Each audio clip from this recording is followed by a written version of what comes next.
ঈদ তো তখনই সুন্দর ছিল যখন বুঝতাম না জীবনের মানে কি, যখন মনে করতাম দিনের অর্ধেক সময় না খেয়ে থাকলে 2 দিনে একটা রোজা হয়ে যায়। ঈদ তো তখনই সুন্দর ছিল যখন রোজা না রেখেও সবার আগে ইফতার টেবিলের সামনে হাজির হতাম আর সবার আগে ইফতারি খাওয়া শুরু করতাম।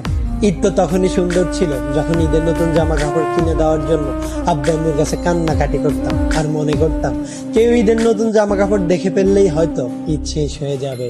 ঈদ তো তখনই সুন্দর ছিল যখন অন্য সবাই ঈদের জামা কাপড় দেখে ফেলার ভয় আলমারিতে অতি গোপনে লুকিয়ে রাখতাম।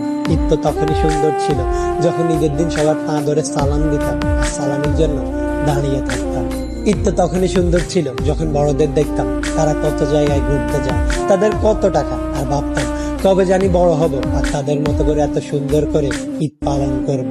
হ্যাঁ, আজ বড় হয়েছে ঠিকই, পকেট ভর্তি আজ অনেক টাকা। ঈদ আজ ঠিকই আছে, কিন্তু হারিয়ে গেছে ছোটবেলায় কাটানো ঈদের সেই আনন্দময় মুহূর্তগুলো। সত্যি অনেক বেশি মিস করি ছোটবেলায় কাটানো ঈদটাকে, যেটা চাইলে কখনো ফিরে পাওয়া সম্ভব নয়।